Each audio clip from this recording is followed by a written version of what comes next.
Bienvenue dans Smart Bourse, votre émission quotidienne sur Bismart for Change pour rester à l'écoute des marchés chaque jour. Du lundi au vendredi, vous nous retrouvez à 20h30 si vous nous suivez à la télévision via vos box. En parallèle, chaque jour également, vous nous retrouvez en replay sur bismart.fr ou encore en podcast sur l'ensemble de vos plateformes préférées. Au sommaire de cette édition ce soir, les marchés qui vibrent au rythme de la guerre commerciale de Trump 2.0. À ce stade, selon les calculs de la Tax Foundation, Donald Trump et son administration ont ciblé avec des droits de douane ou des menaces de droits de douane près d'1,4 trillion de dollars de produits importés sur le territoire américain, avec déjà une série de représailles. L'Union européenne est prête à infliger des tarifs sur toute une gamme de produits américains représentant 26 milliards d'euros de chiffre d'affaires, de vente. On parle d'alcool américain, le bourbon du Kentucky ou encore les Harley Davidson. On reprend les vieilles logiques ou la liste en tout cas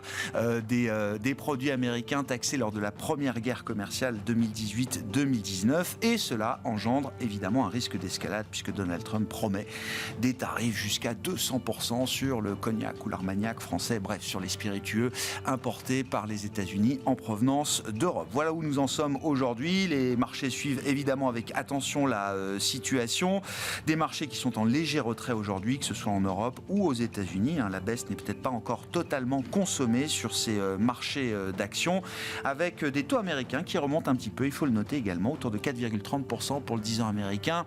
Pauline Gratel vous apportera les chiffres économiques du jour, notamment l'indice des prix à la production aux États-Unis qui a été publié aujourd'hui, à une semaine de la prochaine décision de la Réserve fédérale américaine. Quelles sont les marges de manœuvre actuelles de la Fed dans ce contexte compliqué? C'est la question qu'on posera à nos invités de Planète Marché dans un instant. Et puis dans le dernier quart d'heure de Smart Bourse, focus sur les enjeux de l'éducation financière. Nous prenons un peu d'avance sur la semaine qui vient, qui sera la semaine de l'éducation financière.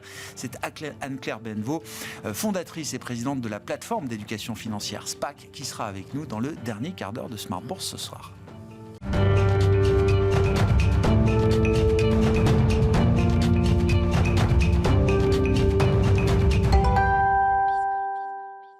Tendance, mon ami, chaque soir en ouverture de Smart Bourse, Pauline Gratel vous apporte les infos clés du jour sur les marchés. Bonsoir Pauline. Bonsoir. Et donc Donald Trump qui veut riposter à la riposte de l'Europe sur ses droits de douane. Oui, alors que les droits de douane de 25% sur les importations d'acier et d'aluminium en provenance du reste du monde sont entrés en vigueur hier, l'Union européenne a répondu avec une série de tarifs sur 26 milliards d'euros de produits américains. Et dans le lot, l'Union européenne annonce une taxe de 50% sur le whisky américain. Mais Donald Trump a directement brandi une nouvelle menace de contre-attaque. Il menace de taxer les vins spiritueux et alcool en général en provenance d'Europe de 200% si l'UE n'enlève pas sa taxe sur les whiskies. Dans ce contexte, les actifs risqués sont à nouveau un peu sous pression, avec des indices actions notamment qui sont en repli. Oui, en Europe précisément, le Stoxx 600 évolue en repli. Le CAC 40 évolue sous les 8000 points, logiquement plombé par Pernod Ricard qui recule de 4% après les nouvelles menaces de Trump. Dans les spiritueux, on note aussi Rémy Cointreau qui cède 4%. LVMH, qui possède des marques de champagne, est en repli de l'ordre de 1%. Aux États-Unis, les indices évoluent aussi en repli aujourd'hui. Aux États-Unis, côté statistique, l'indice des prix à la production industrielle a été publié aujourd'hui. Oui, cette statistique est un bon indicateur de la pression inflationniste et a donc été regardée de près par le marché qui craint justement les effets inflationnistes des tarifs. Pour le mois de février, les prix ont stagné sur un mois après une hausse de 0,6% en janvier, un chiffre révisé à la hausse. En rythme annuel, les prix progressent de 3,2%. C'est moins que le mois précédent et légèrement moins qu'attendu. Quels sont les mouvements observés aujourd'hui sur les marchés obligataires, Pauline ? Le marché obligataire reste encore aujourd'hui pris en tenaille entre les craintes de ralentissement économique plus prononcé que prévu et l'effet potentiellement inflationniste des tarifs et de la guerre commerciale. Ainsi, le rendement américain à 10 ans évolue au-delà de 4,30%. En Europe, le rendement allemand à 10 ans tourne toujours autour de 2,90%. Sur le marché des changes, l'euro-dollar retombe légèrement sous 1,09 et à noter aussi l'or inscrit un nouveau record absolu proche de 3000 $ l'once. Bon, et puis on suit le discours des grands corporates américains dans ce contexte. On a vu déjà quelques publications compliquées. Il y avait celle de Delta Airlines. Walmart a également alerté sur l'incertitude économique générée qui pouvait avoir bien sûr un impact sur son client, ses clients, sa consommation et donc ses bénéfices. Et puis dans le secteur de la tech, Adobe a rendu sa copie aujourd'hui. Oui, Adobe fait état de revenus à presque 6 milliards de dollars sur le trimestre clos. C'est mieux qu'attendu, mais les prévisions d'Adobe pour le second trimestre fiscal déçoivent les investisseurs, même si le groupe essaye de capitaliser sur ses fonctions d'intelligence artificielle. Le titre plonge de plus de 10% à l'ouverture de Wall Street. Et puis le carnet du jour, toujours aux États-Unis, Intel a annoncé la nomination d'un nouveau directeur général. Oui, il s'agit de Lip Bhutan, un ancien membre du conseil d'administration d'Intel et une figure du secteur des semi-conducteurs. Il prendra ses fonctions de directeur général mardi prochain, le 18 mars. Le choix de ce nouveau DG semble convenir aux investisseurs pour le moment. Le titre bondit de 20% à l'ouverture de Wall Street. Quel sera le programme de demain pour conclure la semaine sur les marchés, Pauline ? Les investisseurs prendront connaissance du PIB britannique pour le mois de janvier et on regardera également les deuxièmes estimations d'inflation pour l'Allemagne et la France en février. Tendance, mon ami, chaque soir en ouverture de Smart Bourse, Pauline Gratel vous apporte les infos clés du jour sur les marchés.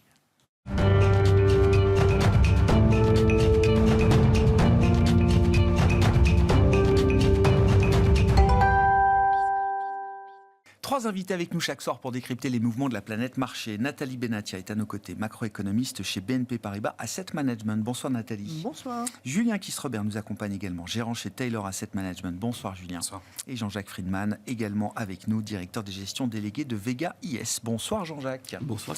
Bon, la situation rend forcément vos métiers encore plus passionnants qu'ils ne le sont déjà. Nathalie, je me tourne vers l'économiste en premier lieu. Non, je suis assez intéressé par cette idée, ce concept de période de transition ou de période de détox, comme le dit Scott Bessent, le secrétaire du Trésor, qui d'ailleurs communique encore aujourd'hui dans les médias américains pour dire que l'administration Trump, de son président, est focalisée sur l'économie réelle, sur Main Street, et que les turbulences de Wall Street ne sont pas aujourd'hui quelque chose qui est pris en compte par l'administration Trump. On viendra à la partie marché, mais sur la partie économique, comment est-ce que vous comprenez, après une cinquantaine de jours d'exercice du pouvoir, cette idée d'une période de transition au regard des annonces qui ont pu être faites par cette administration ?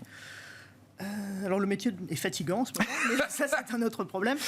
Moi ce qui me frappe, c'est qu'il y a quand même une évolution dans le discours de Donald Trump et donc de ses équipes, puisqu'au début, à sa prise de fonction, les droits de douane c'était formidable, ça allait ramener tout aux États-Unis, le travail, la prospérité, etc.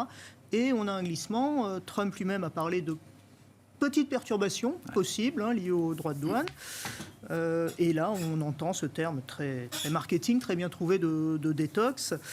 Le problème d'un point de vue économique, et là on part vraiment un peu dans théorie économique, en tout cas dans des idées qui ont été développées dès Keynes, sur lesquelles Bernanke a travaillé dans les années 80, c'est-à-dire cette notion d'incertitude qui bloque finalement l'économie. Donc c'est pas seulement on ne sait pas trop ce qui va se passer, on attend, on est incapable de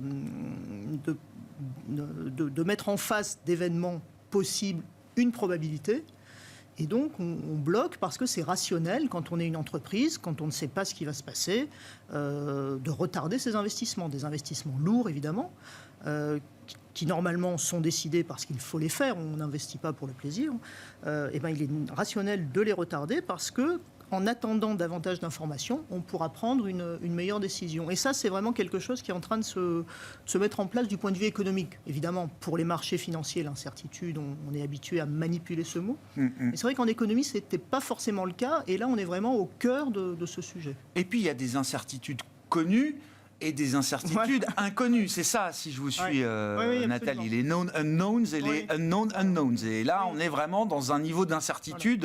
Voilà. Et même dans les incertitudes connues, encore une fois, pas moyen d'établir une probabilité et donc pas moyen d'imaginer quel sera l'état du monde dans 2 ans, dans 3 ans, etc. Et ça, qu'est-ce que ça engendre ? Vous avez évoqué les plans d'investissement des entreprises, notamment. On regarde beaucoup la consommation aux États-Unis parce que c'est quand même le moteur de l'économie, mais ce qui pourrait abîmer la course de l'économie américaine, au moins conjoncturellement, c'est plus la partie investissement, c'est ça, Nathalie ? Absolument. Dès les travaux de Keynes, c'était en fait expliquer les cycles d'investissement.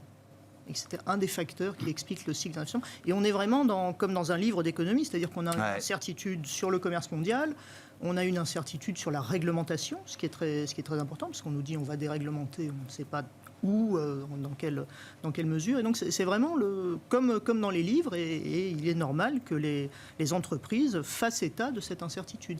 Pour le moment, elles ne font pas forcément état d'une situation très dégradée, Si on pense aux petites entreprises, alors aux États-Unis, cette enquête touche vraiment des très petites entreprises.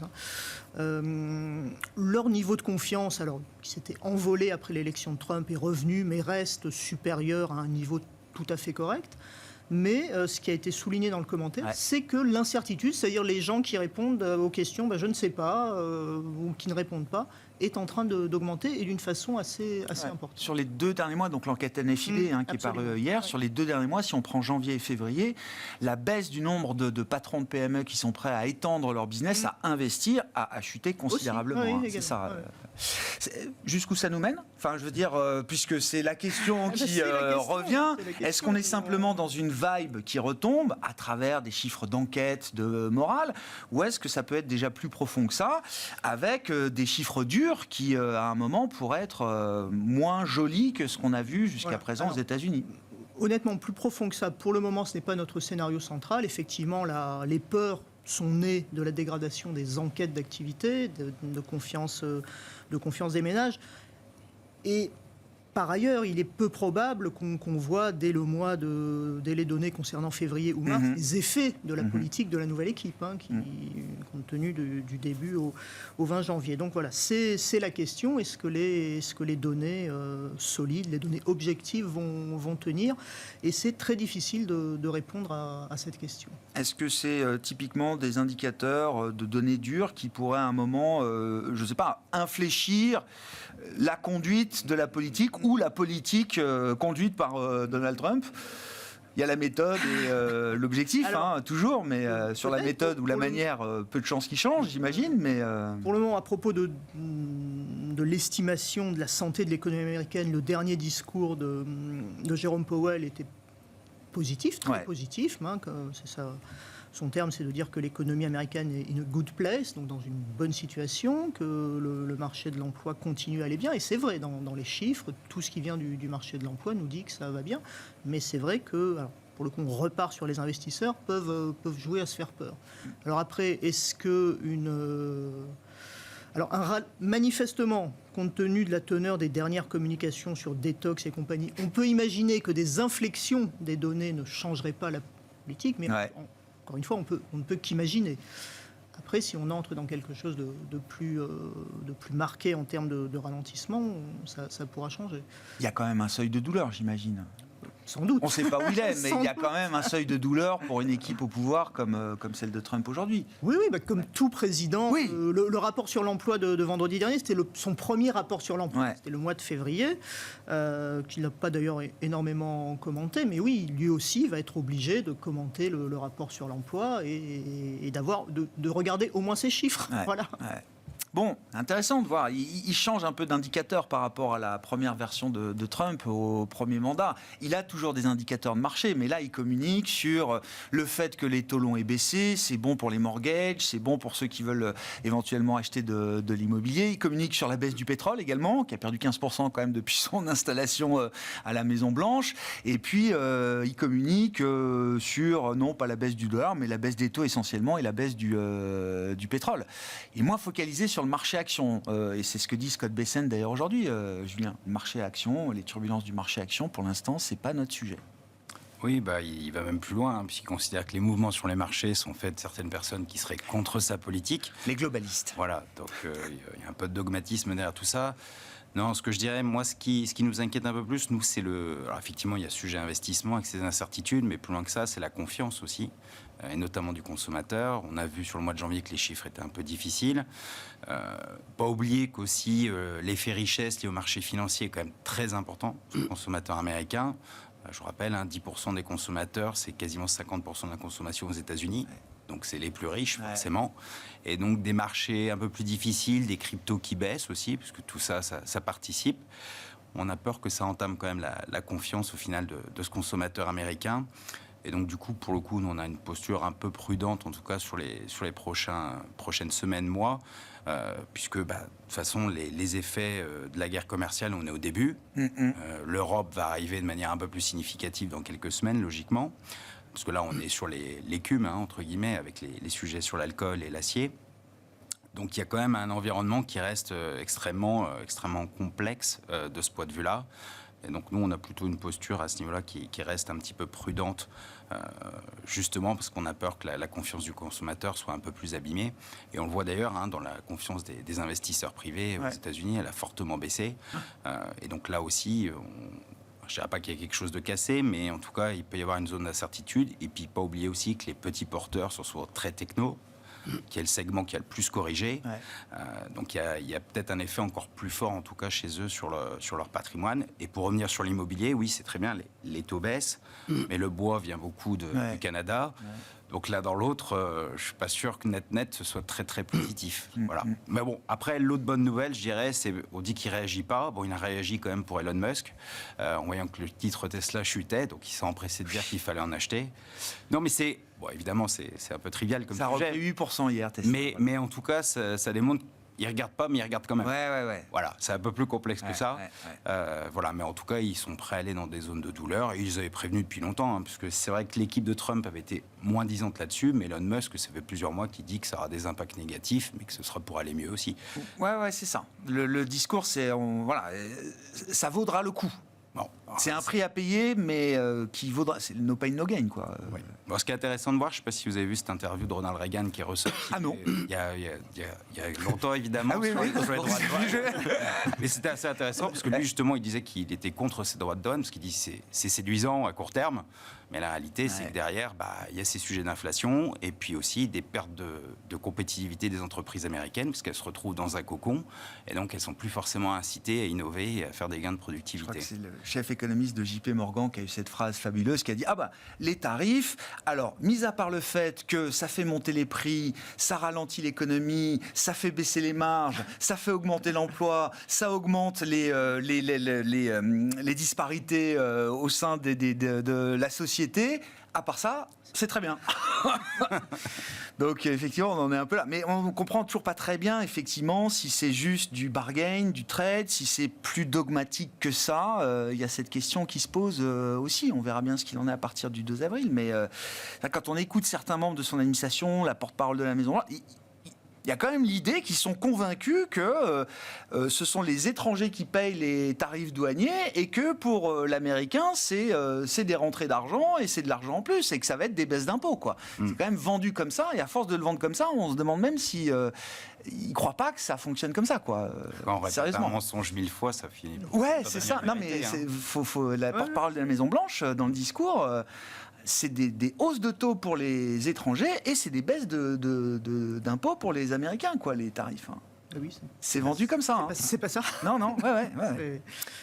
Jean-Jacques, sur ces 53, 54 premiers jours de Donald Trump. Moins c'est riche, c'est ça qui est intéressant. Dès le début, on avait dit que son administration était un peu coupée en deux, et il y a vraiment une partie de son administration qui croit à ça, mais quelqu'un comme Scott Bessent n'y croit pas, quoi. C'est ça le point aussi. Oui, on imagine. Notable, ouais. Ouais. Non, sinon, c'est pas le plus pro-tarif de l'administration, Bessent. Après, Trump, quelle que soit l'évolution de n'importe quel marché, il en aurait tiré bénéfice. C'est-à-dire qu'il feint, peut-être après coup, d'être instigateur de quelque chose dont il n'est absolument pas instigateur. Je pense qu'il peut être quand même surpris du mouvement qu'il y a eu sur le marché action. Alors on peut voir grossièrement une idée, et tout n'est pas faux. C'est vrai que on vivait un peu à crédit, que pourquoi avoir de tels déficits quand il y avait déjà une telle croissance, de calmer un peu le jeu, ça peut avoir du sens. Mais de le faire de cette manière-là, en introduisant du doute et de la volatilité, c'est-à-dire qu'il voudrait peut-être faire passer les mesures sur les droits de douane, des mesures un peu électoralistes aussi, sur sa politique d'immigration, avant finalement la baisse des impôts. Ouais. Voilà, donc tout ça, horizon 2 ans, avant les midterms, mais tout ça est très théorique. C'est-à-dire que de toucher, c'est vrai que si on a $1 plus bas, on peut théoriquement exporter davantage, mais encore faut-il avoir les bons produits, bien sûr, etc. Bien sûr. Donc tout ça, c'est quand même jouer avec quelque chose de dangereux. Et vous disiez tout à l'heure, il ne va pas changer de discours. C'est tout à fait possible que si, à un moment donné. Alors, je ne vois pas encore le put qui peut arriver, si ça viendra du marché, de son administration, de la Banque centrale, mais ça peut arriver, oui, à un moment donné quand même.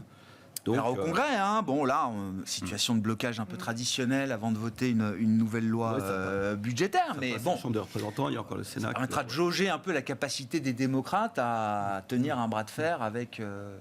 Moi, je crois toujours que vraiment, il commet, à un moment donné, je pense que quand il sera en situation de faiblesse, mais vraiment, il y aura un retournement de l'opinion publique, des républicains, qui sera extrêmement puissant. Mais peut-être que le mal aura déjà été fait. On ne touche pas impunément comme ça, on ne crée pas une incertitude.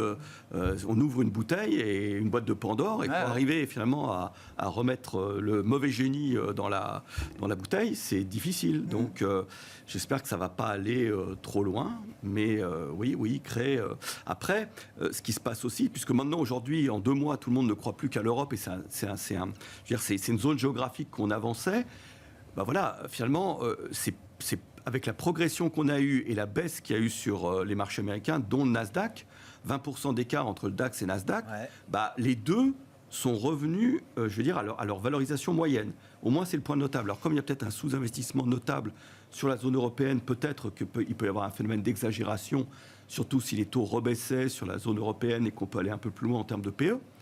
Mais à contrario, sur le marché américain, on est revenu à 27 fois des multiples sur le Nasdaq.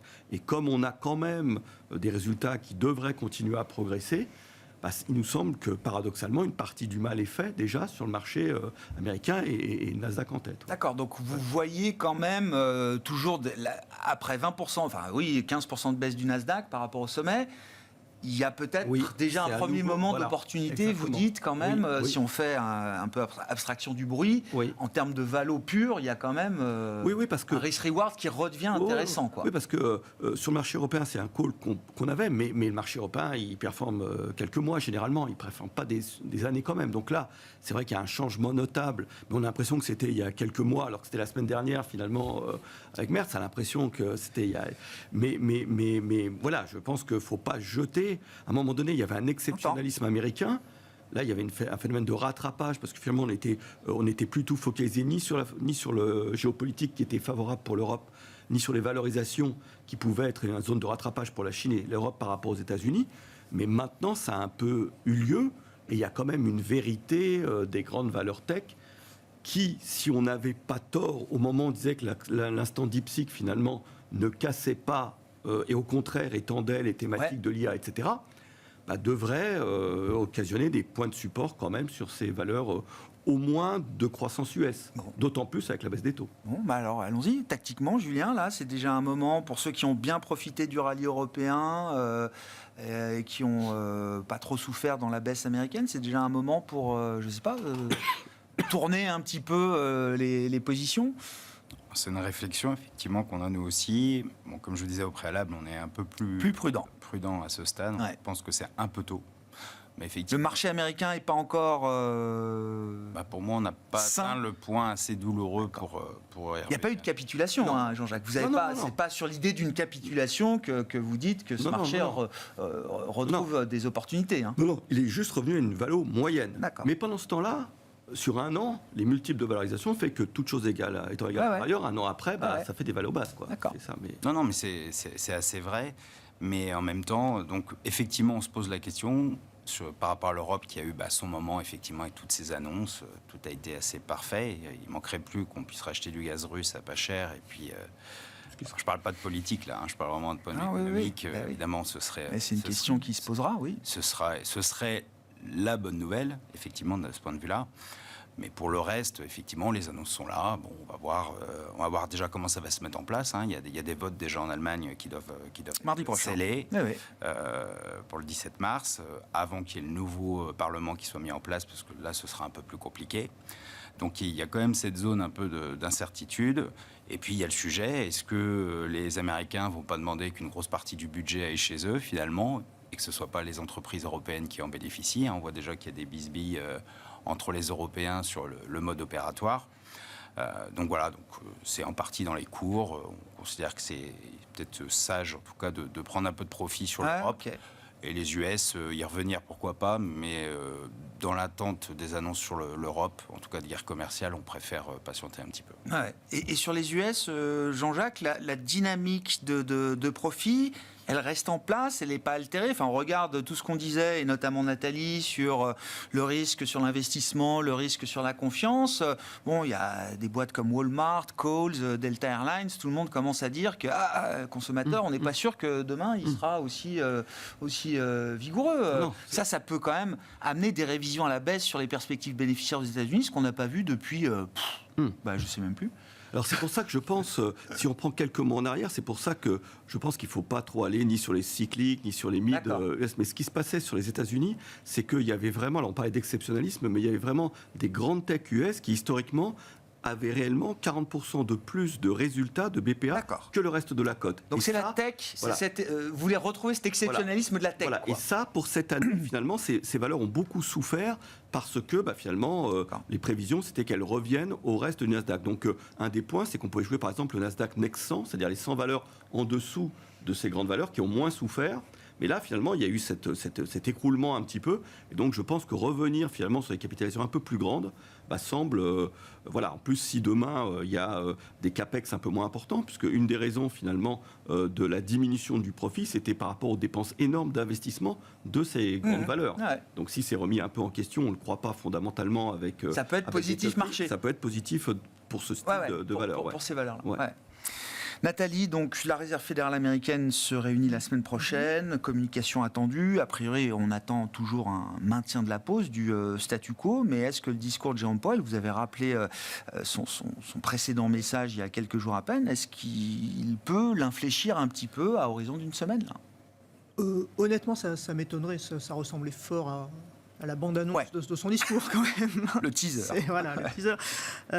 Qu'est-ce qu'il pourrait nous dire d'autre déjà, ils vont nous communiquer un dot plot, puisqu'on est en mars, avec les prévisions sur la croissance, l'inflation. Et donc ce fameux dot plot, puisque là, les marchés sont nettement plus dovish que ce qu'était la Fed en décembre, puisqu'elle était passée à l'équivalent de 2 baisses de taux. Les marchés sont à plus de 3. Donc déjà, on peut avoir des mouvements avec une éventuelle modification du dot plot, la dispersion également. C'est ça qui va être important.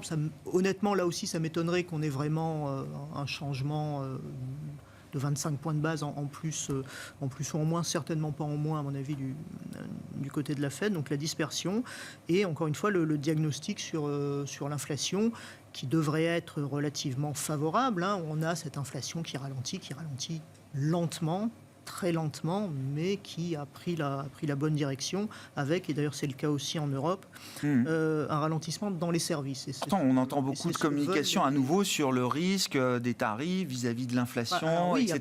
Qu'est-ce qui doit les inquiéter le plus aujourd'hui ? Est-ce que c'est un ralentissement plus prononcé, plus fort que prévu de la croissance, ou est-ce que c'est encore et toujours le risque d'une résurgence inflationniste Je pense qu'en tant que banque centrale normalement constituée, ils voient les tarifs, les droits de douane sous le prisme de l'inflation, vraisemblablement, parce que d'abord c'est ce qui se voit le plus rapidement, éventuellement. Ils vont peut-être nous ressortir le coût du transitoire, parce que ça aussi c'est transitoire, par définition. Un an après, ça n'apparaît plus dans les chiffres en glissement annuel. Voilà, c'est une situation compliquée pour Powell. Du côté de la croissance, notre scénario qui n'est pas très original, c'est l'idée, après 2 années de très forte croissance aux États-Unis, qu'on retourne là aussi doucement, mais ce sera peut-être un petit peu moins doucement vers la croissance potentielle. Encore une fois, tant que l'emploi tient, tout ce qu'on a pu dire sur la consommation, même avec une baisse de confiance, honnêtement, c'est décevant pour les économistes, mais les indices de confiance sont peu corrélés à la consommation, à la réalité, qui est faite. Et derrière la baisse de ces indices de confiance, il y a l'incertitude, bien sûr, mais il y a aussi justement les pics d'inflation qu'on a eus surtout sur certains produits. Donc ce que nous a dit Powell vendredi, je n'imagine pas dire le contraire, en tout cas. Toujours pas d'urgence à baisser les taux. Toujours pas d'urgence à baisser les taux. Il ne va pas offrir un put comme ça, ni à Trump, ni au marché, dès la semaine prochaine. Non. Honnêtement, les marchés se sont emballés dans ces anticipations de baisse des taux. Je ne pense pas que ni même Powell, ni une majorité du comité soient prêts à faire ce genre de mouvement.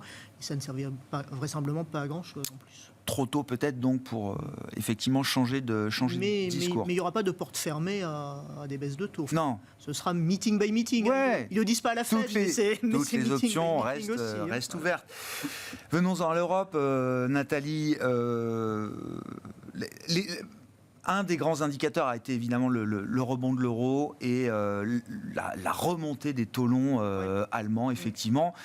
Ce que je constate, c'est qu'une dizaine de jours après, oui c'est ça, c'était le 4 mars, le Whatever It Takes de Friedrich Merz, une dizaine de jours après, ces niveaux tiennent. Le marché a quand même intégré quelque chose de nouveau en Europe. Ça y ressemble en tout cas. Ouais. Et ce ressemble. nouveau, qu'est-ce que ça peut donner alors, si on met des chiffres sur ce que ça peut générer en termes d'élévation de la croissance, pour l'Allemagne bien sûr, est-ce que ça peut être partagé par d'autres La façon dont les économistes abordent ce sujet à l'heure actuelle, c'est un petit peu timide à court terme, et puis c'est l'idée, parce que les dépenses d'investissement en défense ont une forte composante recherche et développement, surtout avec la défense moderne, bien sûr.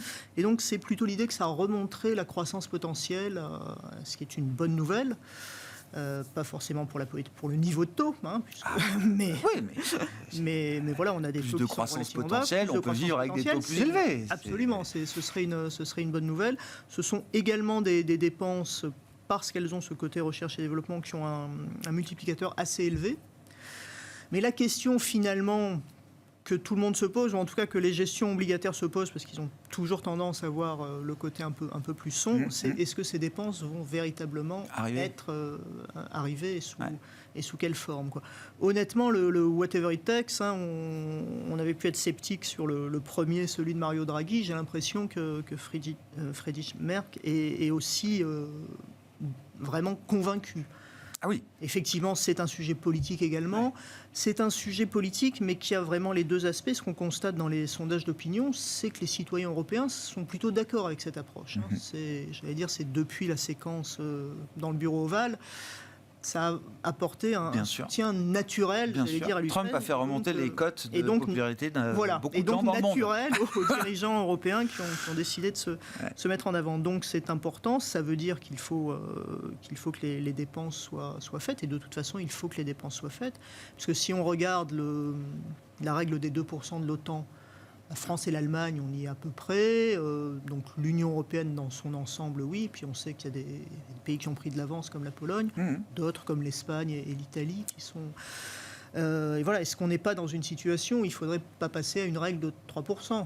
Voilà. Et ça, si tout le monde est d'accord pour ça, ça veut dire effectivement faire des investissements. Et d'ailleurs, c'est ce que... Tout nous ramène à Mario Draghi. C'est ce qu'il préconisait dans son rapport. Ouais. Et le marché peut accompagner ça. Enfin, c'est quelque chose. Le marché peut acheter cette idée-là. S'il faut émettre toujours plus de dettes pour ça, etc. Les investisseurs obligataires seront OK pour. Alors il y a toujours les investisseurs obligataires qui sont plutôt contents quand les taux sont plus élevés, qui recherchent du meilleure rémunération. Voilà. Ce qui me frappe, c'est que pour le moment, le thème, alors c'est vrai que c'est des thèmes délicats dans la zone euro, le thème d'emprunt, de financement commun et donc d'émissions communes n'est pas véritablement discuté. On a quelques voix, mais très, très timides, et honnêtement, ce n'est pas le thème sur le marché à l'heure actuelle. Là, il parle d'achat commun, d'achat en commun d'armes de défense, comme on a fait pour les vaccins avec le Covid. Mais des emprunts, je veux dire des emprunts, des eurobonds, ça aurait de l'allure. Acheter en commun, c'est bien si on a un financement commun, effectivement. Voilà. Le financement, on parle de plans d'appel à l'épargne populaire, ce qui pourrait être aussi une bonne idée. Mais voilà, ce qui gêne les marchés obligataires à l'heure actuelle, enfin les investisseurs obligataires, c'est que là aussi, on ne sait pas ce qui va se passer et personne n'arrive à tirer des plans un peu précis. Ouais. Bon, On va attendre. Effectivement, le signal très puissant a été envoyé. Maintenant, les questions d'intendance arrivent. Le vote en Allemagne est attendu la semaine prochaine. Est-ce que ça change quand même, à la fin de la journée, la perception que les investisseurs globaux pouvaient avoir de l'Europe jusqu'à présent, Julien? Et est-ce que, pour beaucoup d'investisseurs qui ont considéré que l'Europe était plus vraiment investissable, est-ce que ça peut ramener quand même des flux, ne serait-ce que cette mécanique de flux, pour remettre un peu d'Europe dans les portefeuilles, peut-être de manière stratégique d'ailleurs? Ça a déjà été un petit peu le cas, hein, même si c'est pas massif. C'est ce que tout le monde attendait. Hein, on en parlait depuis des mois. L'Allemagne, pas d'endettement. Donc tout le monde faisait des comparaisons entre la dette allemande, la dette américaine, en disant, voyez le potentiel. Ils ont beaucoup de choses à faire parce que c'est vrai qu'ils sont sur les industries un peu du XXe siècle. Hein, donc ils ont un vrai retard d'investissement là-dessus. Donc finalement, oui, ça change les choses dans le sens où je dirais que l'adversité fait qu'enfin on fait quelque chose. Ce qui semblait évident, mais je veux dire, c'est aussi les conséquences du hasard, entre guillemets, du timing. Hein. Il y a l'élection en Allemagne qui arrive au moment où, justement, où on a cette crise internationale, et ça tombe plutôt bien. Ah ouais. Voilà. Donc, je pense qu'effectivement, ça change la vision, ça change donc les perspectives de croissance, naturellement, de la zone, ça change aussi la dynamique de croissance d'IPS, même si ça s'est focalisé sur beaucoup le secteur de la défense, hein, qui a eu un parcours assez exceptionnel. Mais en tout cas, oui, ça va dans le bon sens. Ça montre qu'on est capable un peu de réagir, ce qui était un peu la grosse critique sur la zone européenne et surtout ensemble. Voilà, donc oui, c'est une bonne chose. Ça donne envie d'acheter autre chose que la défense, par exemple? De se dire que la défense, c'est un premier socle ou un premier étage et que derrière, c'est peut-être aussi, je ne sais pas, une quête d'autonomie stratégique plus poussée, au-delà des seules questions immédiates d'urgence, de défense, logiquement, oui, militaire, dans etc. le numérique, on devrait faire des choses. Ça fait 20 ans qu'on parle de ça. Hein. On n'est pas en train de bien sûr. découvrir un truc nouveau, mais juste là, c'est peut-être en train de se passer, quoi. Oui. Pour 10 ans, j'en sais Après, rien. il y a la mise en place. Oui, non, mais on aura le temps de faire les points d'étape dans les 10 prochaines années, bien sûr. Mais bon, voilà. Et puis surtout, il y a un effet relatif, hein, avec des États-Unis où il y a beaucoup d'incertitudes. Forcément, on se dit, bon, là, finalement, ça a l'air un peu plus rationnel, en tout cas en termes de politique économique aujourd'hui. Et donc, je pense qu'il y a eu ce phénomène-là. Et ce qui va se poursuivre, moi, je pense quand même que ça va dépendre beaucoup des États-Unis. Si à un moment les États-Unis redeviennent investissables, je ne suis pas sûr que le moment européen dure très longtemps. D'accord. Sans parler d'effondrement, c'est pas ce que je dis, mais de performance relative aux États-Unis, je ne suis pas sûr que ça dure parce que on a tous les problèmes que l'on connaît, on a beaucoup de bonne volonté. Mais entre-temps, l'Europe n'a pas changé encore, quoi. Exactement. Tout ça prend beaucoup de temps, donc je pense qu'il ne faut pas s'emballer. C'est un bon signal. J'ai vu un des instituts allemands là, qui révisait, qui dit exactement ce que vous dites. 2025, rien à attendre de la croissance allemande, c'est déjà plié, c'est réglé. 26, par contre, on voit la croissance allemande à 1,6, hein, je crois. IFW, si un des instituts allemands s'appelle comme ça, en tout cas qui a vraiment quasiment doublé sa perspective de croissance pour 2026. Et la croissance française a été légèrement abaissée. Oui, là, sur le prochain trimestre. Voilà. Sur le prochain trimestre. Oui, sur le prochain trimestre. Mais la Banque de France précise qu'elle n'a pas pris en compte les annonces. C'est pas du fait de Trump. De l'Allemagne, vous voulez dire. Oui, c'est du fait de Trump, mais pas de Merz. Non, je pense que... j'ai entendu qualifier ça souvent de moments historiques, mais des moments historiques, on en vit depuis la décennie 2020, tout le temps, sur tous les aspects, etc. Oui, mais la construction européenne, j'entends. Oui. Mais je trouve qu'en termes de configuration, moi je vois en termes de configuration boursière, si on se place en début d'année, il y avait les bonnes nouvelles attendues qui étaient la fin, un arrêt, on va dire, partiel du conflit russo-ukrainien. Il y avait ça en ligne de mire. L'élection allemande était vue comme un catalyseur potentiellement positif. Hein, donc ça faisait déjà monter le marché en début d'année. Il n'était pas tant joué que ça, parce que d'abord c'était valorisation, il y avait un euro faible, il y avait beaucoup de choses. Et une fois que la nouvelle tombe, alors c'est vrai que c'est d'une ampleur bien plus importante. Après, il y a un vrai risque d'exécution. Moi, il y a des choses parce que de redire le mot whatever it takes, alors qu'on essayait péniblement en France de parler de déficit budgétaire, etc. Non mais cette politique de stop and go, elle est quand même très difficile. Et même en Allemagne... Enfin, il en parle pour l'Allemagne déjà. Hein. Oui, mais... Non, mais... même pour... mais la France, elle va quand même être concertée. Et même pour l'Allemagne, c'est quand même une surprise de faire voter ça par le Parlement existants. Ouais. C'est-à-dire que on La voit partie bien. politique est difficile. Hein. Là, ça Elle discute au Bundestag cet après-midi. elle est- C'est compliqué. Elle est difficile C'est compliqué. politiquement, elle est difficile socialement, dans les deux cas. Comment on peut arriver finalement à expliquer à toutes les populations qu'il n'y a pas d'argent il y a 3 mois, qu'il y en a un paquet maintenant, etc. C'est très difficile socialement et politiquement. Donc on voit bien que, je ne sais pas d'où ça viendra le problème, mais il peut y avoir un risque d'élection. Rappelez-vous les élections européennes en 2005, comme pendant des années, c'était le sparadrap du capitaine Haddock. Ça peut être la même chose en Allemagne avec le fait de forcer un peu. Et donc ça veut dire que par définition, on voit bien des politiques qui peuvent récupérer ça, qui peuvent parler de déni de démocratie. Ah bah ça là, peut être bon pour je veux l'AfD, dire, ça c'est peut être coup bon pour d'état les- budgétaire, Ben voilà. ça c'est ce que Donc, dit l'AfD, bah, et les évidemment. Verts avec qui Friedrich Merz est en discussion en vue d'un accord, on l'espère toujours, dire on ne croit plus un mot de ce que vous dites. Voilà. Vous avez fait campagne pour défendre le dead break, Oui, dès que vous êtes élu, vous nous dites c'est la fin du dead break. voilà.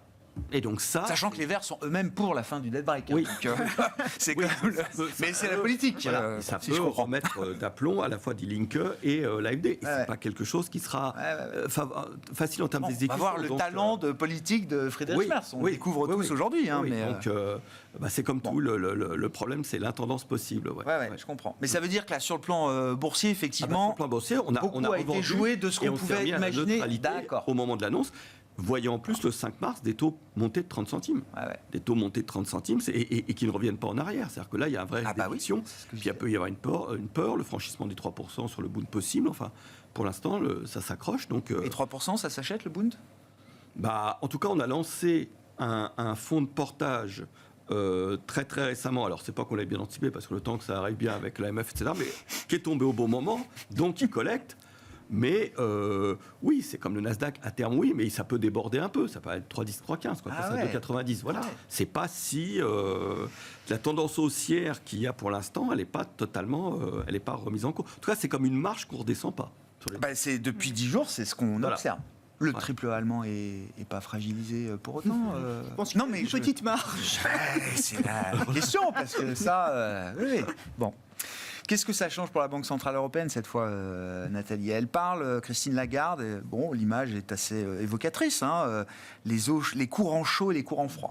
On est pris là entre hot water et cold water. Oui, c'est une bonne image qui nous amène pas très loin.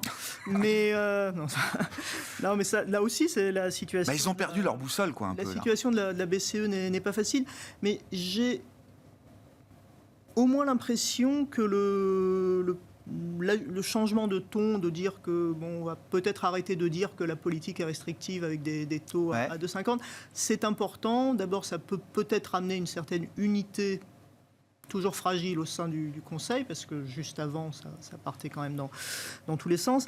Et puis, j'ai l'impression aussi que la BCE a plutôt l'idée d'aller vers 2%.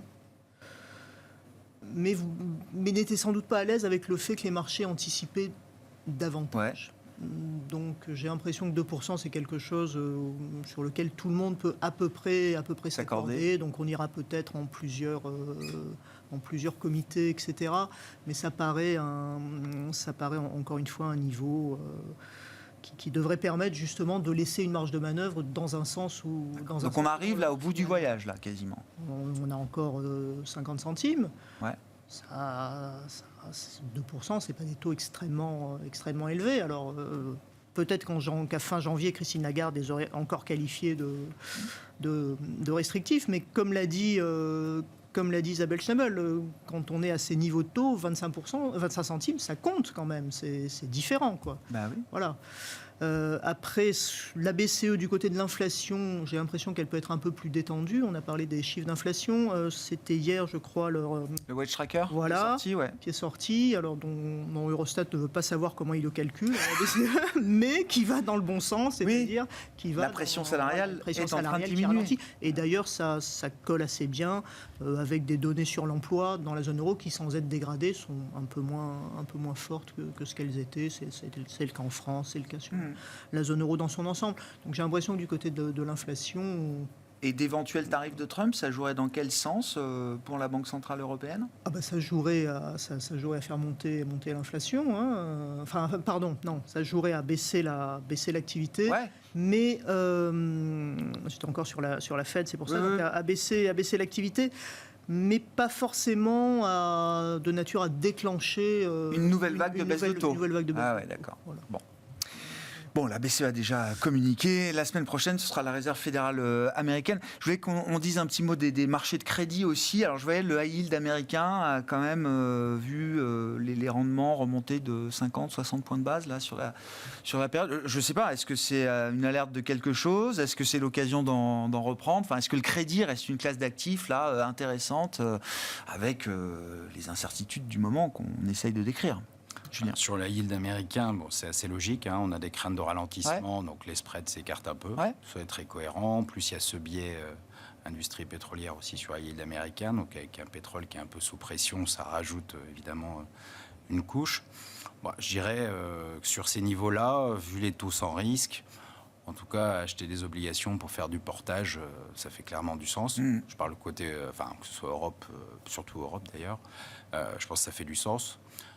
Parce que, deux choses, si on est vraiment dans le scénario, alors, modulo évidemment la guerre commerciale, mais comme on disait, c'est du transitoire, avec une inflation qui est plus raisonnée, plus raisonnable, les obligations peuvent retrouver cette corrélation négative avec les actions, même si on est un peu dans le flou quand même encore. Ça parfois ça marche, parfois moins, on ne sait pas trop.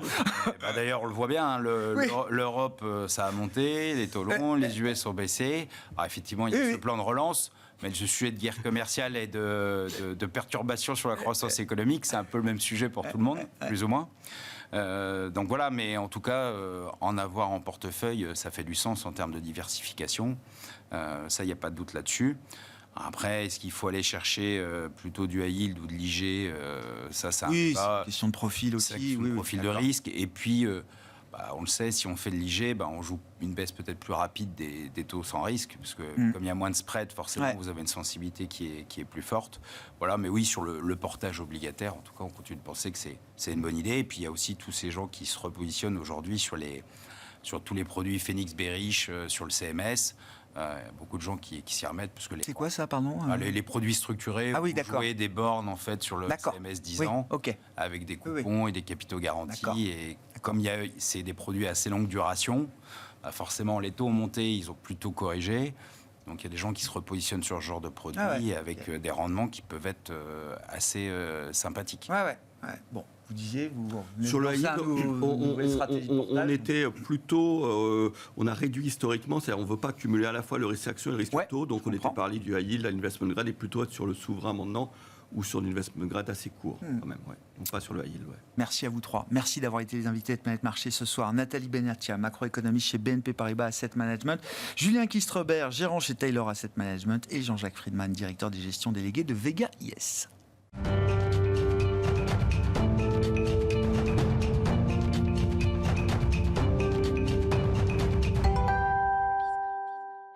Le dernier quart d'heure de Smart Bourse, c'est le quart d'heure thématique. Et ce soir, nous prenons un peu d'avance sur la grande semaine de l'éducation financière qui va s'ouvrir à partir du 17 mars, c'est-à-dire la semaine prochaine.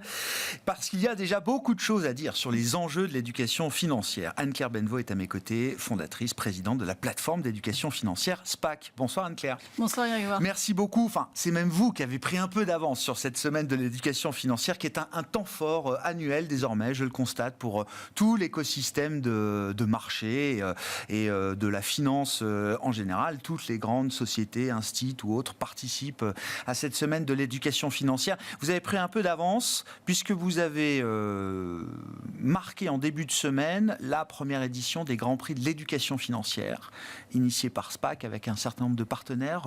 Anne-Claire, on va pouvoir découvrir la liste des lauréats, mais je voulais que vous nous expliquiez ce que vous avez cherché à récompenser à travers cette cérémonie, à travers ces grands prix de l'éducation financière. Oui, avec joie et merci beaucoup parce que c'est vrai que c'est tout récent. Les lauréats ont été dévoilés cette semaine. D'ailleurs, je les félicite. Cette première édition, notre volonté, c'était de réunir en fait tous les acteurs de l'éducation financière qui sont engagés pour un impact, donc pour un avant et un après en matière de pédagogie dans différents domaines. Alors, on pense à la finance durable, au soutien de l'entrepreneuriat, aux femmes qui malheureusement sont encore un peu derrière les hommes, aux plus jeunes d'entre nous. Voilà. Donc c'était l'objectif de réunir ces acteurs, de les identifier et de les valoriser. je ne sais pas, dans les catégories, les prix, alors on voit la liste, on peut afficher la liste des lauréats, je ne sais pas s'il y a une initiative ou une catégorie en particulier qui a retenu votre attention. C'est difficile parce que vous avez l'obligation d'être objective, j'imagine Anne-Claire, mais je ne veux pas vous mettre en porte-à-faux, mais qu'est-ce qui a été démontré à travers cette cérémonie? Alors, vous me donnez déjà l'occasion de rappeler que ces prix ont été décernés par un jury indépendant, puisque SPAC, nous-mêmes, nous sommes acteurs de l'éducation financière, on a des partenariats par ailleurs, donc c'est vraiment un jury indépendant qui a choisi et sélectionné les projets.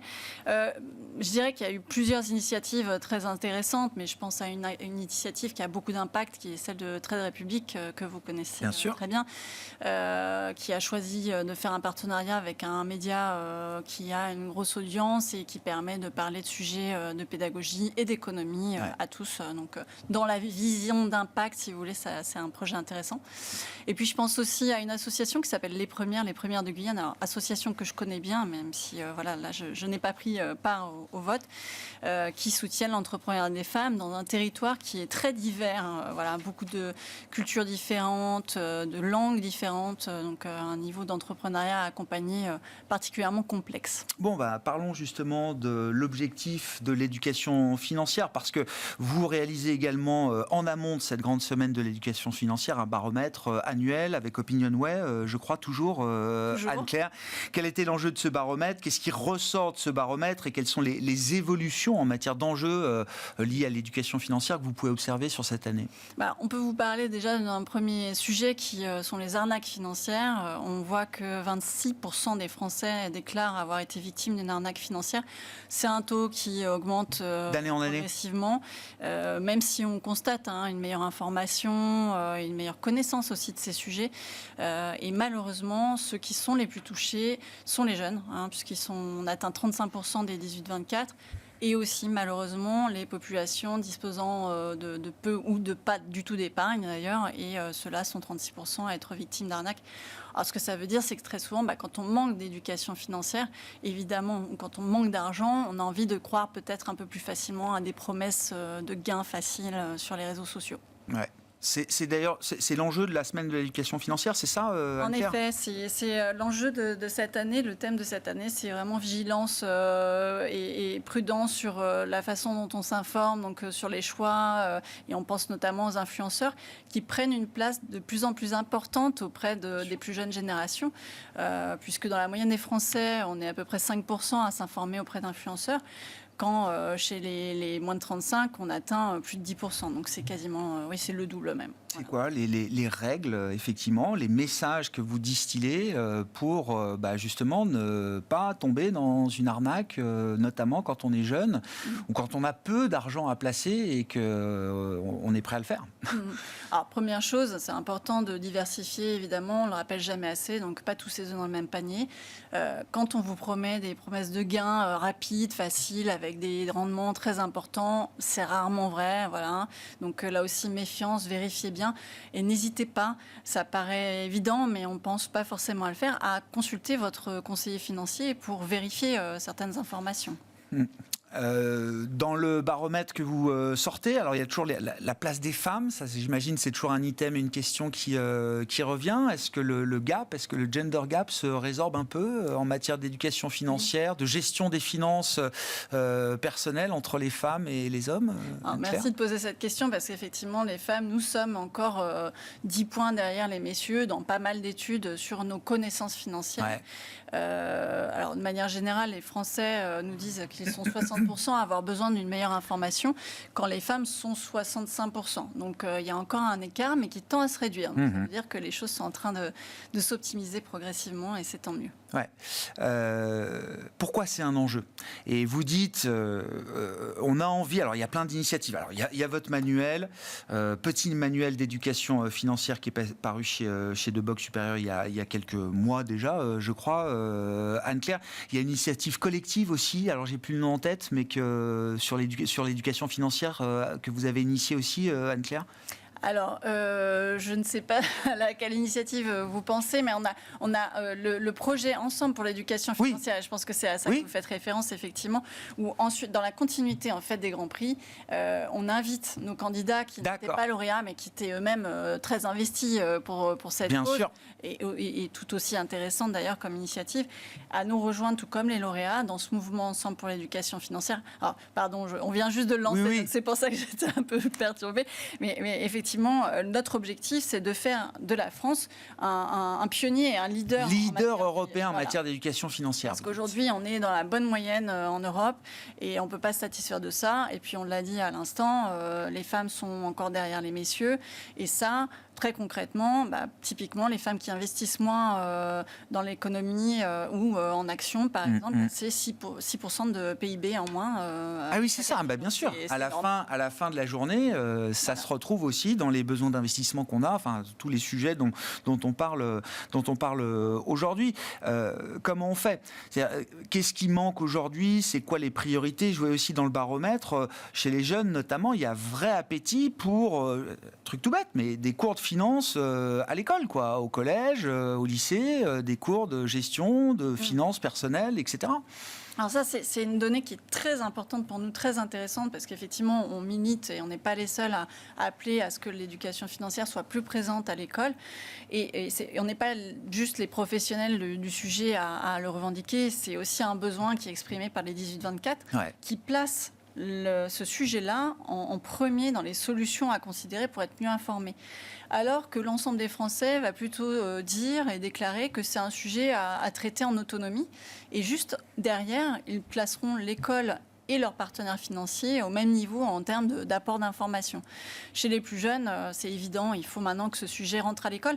Et j'insiste, puisqu'on parlait des femmes, c'est le meilleur moyen de réduire cette différence entre les hommes et les femmes. On a le même niveau d'éducation dès le départ. Et c'est possible, c'est envisageable, c'est faisable. Faire rentrer l'éducation financière à l'école française. On ne parle pas de zéro, puisque depuis un an maintenant, il y a le passeport EducFin, donc c'est 2 heures d'initiation budget économie en classe de 4e.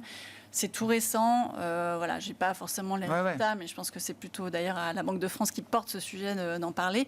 Maintenant, je pense que c'est pas suffisant. Enfin, c'est pas à vous que je vais apprendre ça, mais on a en 2 heures. C'est pas en 2 heures qu'on fait le tour de. Bien sûr. C'est une formation au long cours.